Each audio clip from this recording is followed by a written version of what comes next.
The year is 1274. Samurai warriors are the legendary defenders of Japan until the fearsome Mongol Empire invades the island of Tsushima, wreaking havoc and conquering the local population.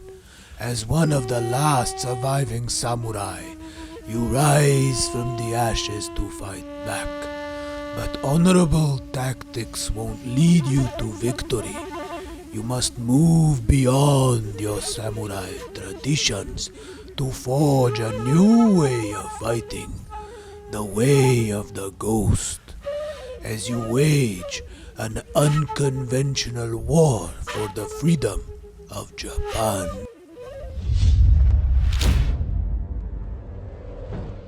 Shields up, Iron Breakers. Rurikhan here, coming at you with another video, and that is the brief description that Sucker Punch has on their website for Ghost of Tsushima. Hopefully people don't find that offensive. I was just trying to do something funny, trying to do a bit of a Japanese accent whilst reading that description there.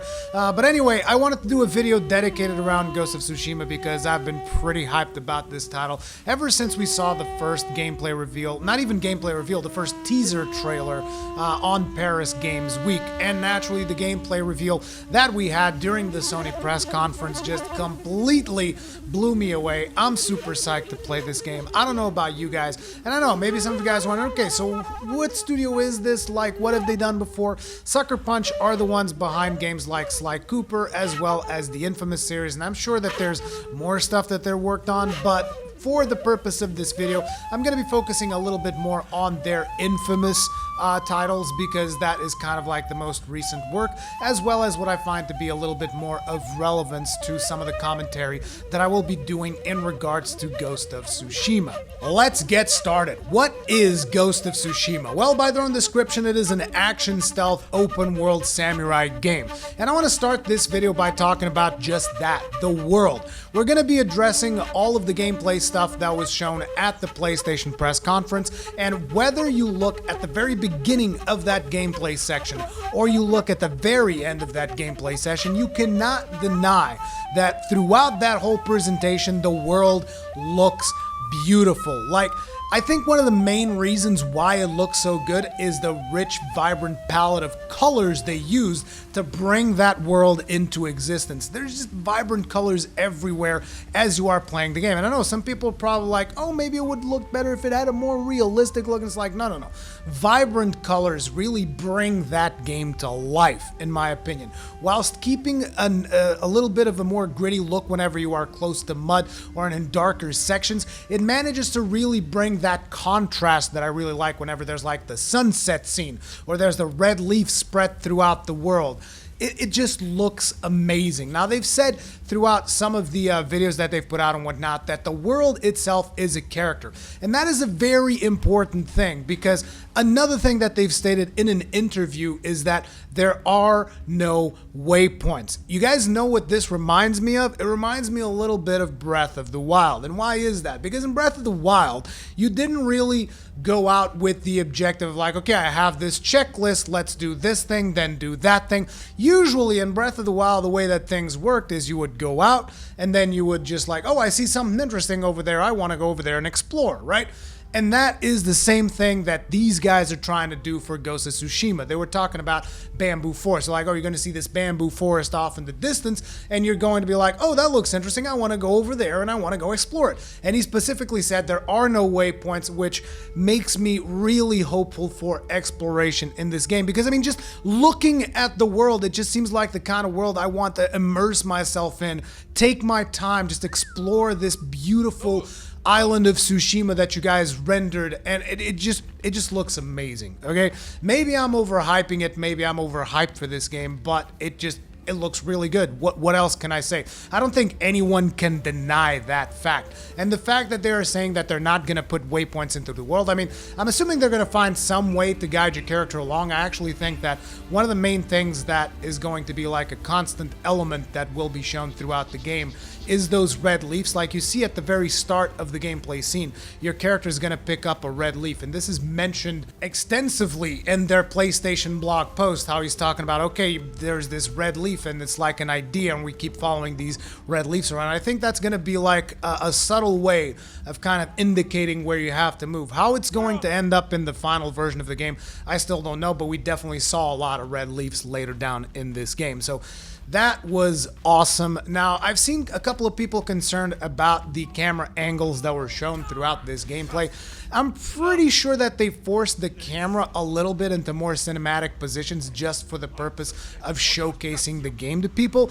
I don't actually think that the gameplay we saw, the camera positions, is going to be what it's going to be like in the final game. I could be wrong, but this is the feeling that I get. I think that it was purposefully made more cinematic for the purpose of the presentation. The fights themselves, like you actually see that when your samurai character Jin is fighting Masako near the end, you almost see, you get almost like a fighter type angle, you know, like a fighting game where you get two characters side by side, or a samurai movie where you have the characters and they're just like facing each other off and you get like a side shot of the two characters facing off. I think that was intentionally cinematic. I do believe that once you are actually controlling the characters themselves, I don't think that the camera is going to be that locked in.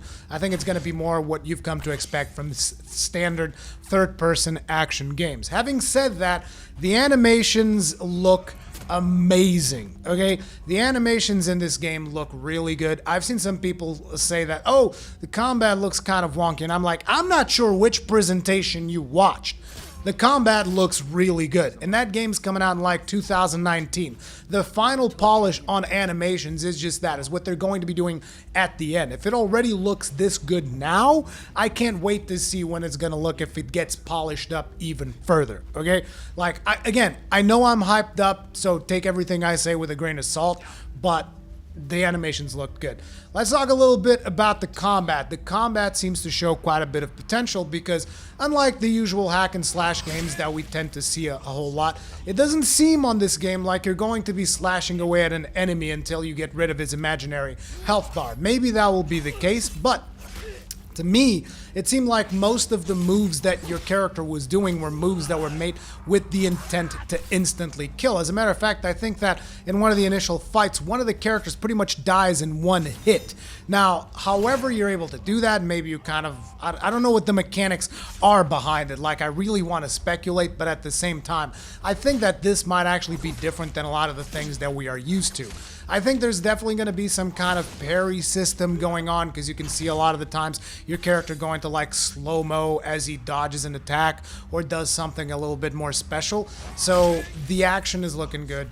The combat is looking good. And the combat, again, it looks like it's more about movements that are intent to kill. There is no wasted energy just like slashing away for no purpose. It does feel like a samurai type scenario. Now, my concern with that is going to be a little bit about the difficulty. Does that mean that the game is going to feel too easy because you can pretty much one or two shot every enemy? Or are they going to come up with ways that they're going to make the enemies a little bit more difficult through AI? I don't know. I genuinely don't know. But what I've seen of the combat so far looks really cool. Now, we're also, like I said at the start of this video, one of the things that they say is that it is action stealth. So there's a lot of stealth potential in this game. Like, you actually see one of the scenes in the gameplay where your character dives down, and not only does a stealth takedown instantly on the enemy that he lands on, but you also get like some kind of special attack that I want to call like a focus attack type situation, where your character just kind of focuses another character, instantly goes there, one-shots him, focuses a third character,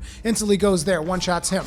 And I wonder if that's maybe some kind of special thing that you have to build up to, or maybe it's a special action that you get to do because you just came out of stealth.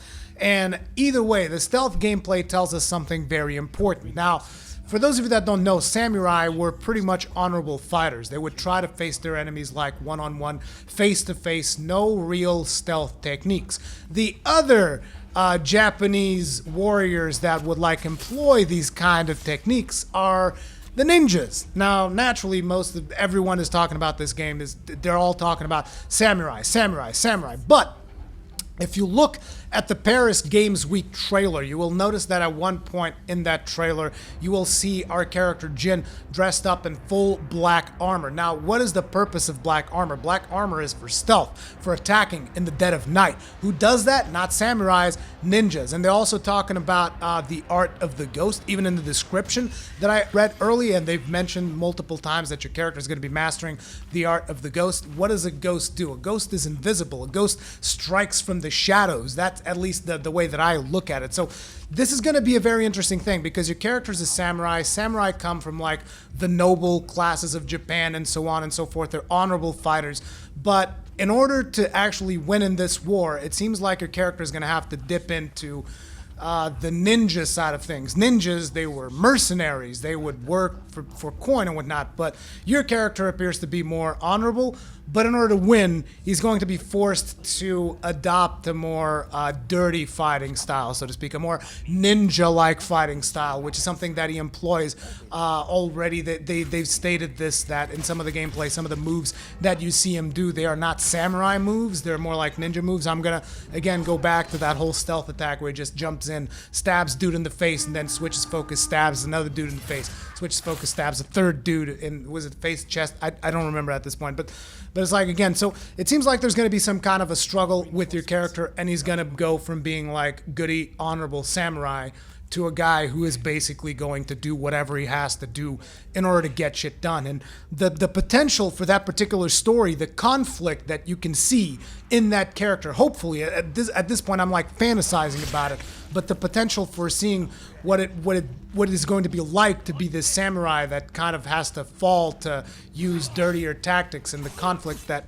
will generate with the character itself, it just seems very, very interesting. Now, something that the combat reminded me a little bit of, I'm not sure if it reminded you guys as well, was Bushido Blade, which was a fighting game back in the day, where essentially there wasn't really a health gauge. Basically, you could one-shot someone else if you were just able to instantly take them down and hit them in the head or something.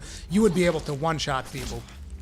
Now, I don't think the combat is going to go that far, like you'll be able to just straight up one-shot, but again, I do feel that it's going to be very much purposeful combat. And I know some of you guys are going to come in and are going to say, oh, Rurikhan, what about that final fight where he's fighting his female friend and they're slashing at each other like nobody's business? Well, here's my interpretation of that. I want to believe that your character was holding back during that fight because you're essentially fighting a friend. Like, if you actually notice, your character is only really hit once during that whole fight. So the female character might be trying to kill him, but maybe your character is purposely trying to hold back and not going after deadly blows. That's the interpretation that I bring to that, because then they kind of join forces and they team up at the end. But another important thing about that, like we said, this is a side quest. This is a side quest which is particularly linked to the character that is there, Masako. And they were saying that this is just one of many side quests, and that is just one of many characters that you will interact with. But what that really got me thinking was the possibility of choices while you are going on these quests. Now, for those of you that have not played the infamous games, you basically get to choose along the path of, as you play the game, a lot of things that you can do. You can either choose to become more and more infamous by performing more and more evil deeds, or you can choose to be a goody two-shoes, and you can choose to perform more and more good deeds. And, you know, if you perform more good deeds, your character gets more powers that are aligned towards light. If you perform more bad deeds, your character gets more violent powers that are more focused around killing people. So the first thing with the light powers is more about disabling. The dark powers are more about killing and destroying people. And I wonder if, you know, that choice thing that they've done in Infamous before is something that they're potentially trying to bring into this game, but not from a stance of like powers or something, just like from a stance of choices that you can make as a player. So for instance, in this quest, once you guys save the monk, it is clear that Masako wants to kill him because of story reasons that we really don't know. She says he betrayed her family and therefore she wants to kill him. And I was wondering if maybe your character might get a choice. Then in order to get into Masako's good graces, you're like, okay, well, go ahead, kill the monk. You know, that would be a cool thing, in my opinion. You get to actually choose. The very same way that you then can choose to, like, okay, I'm going to let the monk go, I'm going to fight you, and at the end of the fight, instead of you handing the sword back to her, maybe you could choose to actually kill her and finish her off there. You see, there are all these potential for choices, and again, the reason I'm bringing this up is because Sucker Punch has done these types of things. Well, not exactly like these, but it has done those types of karmic choices in the infamous franchise. So that has me really, really excited. Now, a couple of more things that we've seen in this gameplay trailer. We've seen a bit of a grappling hook action. It's not a real typical grappling hook per se. It's just like your character grabs a rope that's got a hook at the end and he throws it while he's climbing onto the rooftop so that he can then do his little jump down animation and kill those guys dead. Another cool thing that I like, a little bit of a detail, was the cleaning of the katana at the end of each engagement. Now, in one of the engagements, he actually performs something which is called a chiburi, which is essentially him throwing the katana, like making this very sudden movement to kind of like shake the blood off of the katana and then sheathing it back in. But the interesting thing is that, according to a little bit of research that I've done, very superficial research, mind you, most samurai, after doing chiburi, they would actually still clean the blade in a piece of cloth or something. Usually the clothing of their dead enemies. That's what they would clean the blade. And you guys might be wondering, why would you need to clean the blade off of a katana anyway? Well, for starters, blood coagulates, and therefore if you put a katana with wet blood into the sheath, it could coagulate, therefore it can make the blade stick when you're drawing it, which is really bad, particularly for yai attacks, which is another thing that we see in this particular trailer. You see a yai attack, which is the technique of drawing your sword immediately into an attack. Which is pretty friggin' cool looking, by the way.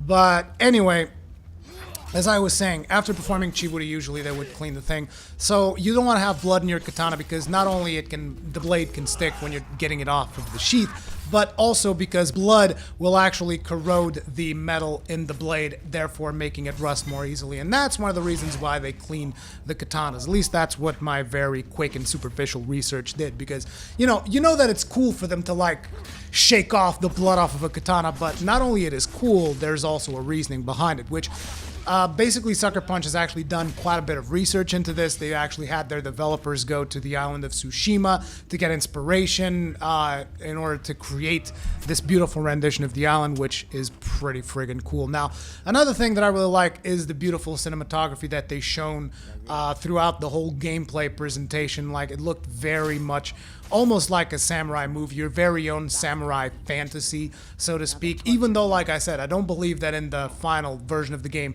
you're going to get all of those cinematic angles, because it would be a little bit awkward from a gameplay perspective. Or maybe they will give you the option to actually have like a cinematic camera mode. Maybe that's something that they will want to do for the more hardcore cinematic people. Me personally, I'm more curious about how hard the game is going to be, how challenging it's going to be, because like, here's the thing about the infamous games. I love them. They're not the hardest of games to play, to be completely honest. Like Second Son, I mean, I pretty much beat every boss. I don't even think it had a difficulty selection, if I remember correctly. And it's pretty much mostly easy to get through just about everything. Didn't have really that many problems.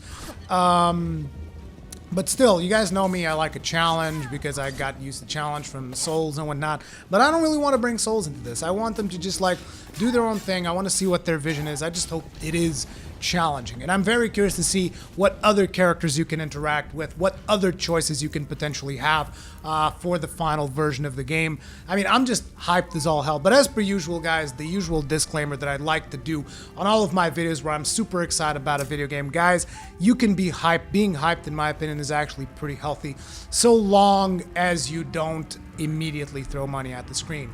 Wait for reviews, wait for the release date. You don't need to pre-order stuff. You don't need to just like, get your shit in a twist. Like, get hyped, be excited about stuff, but don't throw money at the screen. Wait for reviews, don't do the pre-order thing. That is my advice. Either way, I'm pretty hyped about it. I want to know what you guys think about this game. Let me know in the comment section below. As per usual, if you guys enjoy my videos, remember, hit that subscribe button, hit the bell icon so that you're actually notified for all of the videos that I happen to work on so that they show up on your feed. Thank you very much for watching. At this point in time, you will no doubt have the end slate coming up with 2 video suggestions that you guys can go and watch. Thank you once again, and I will see you guys in the next one.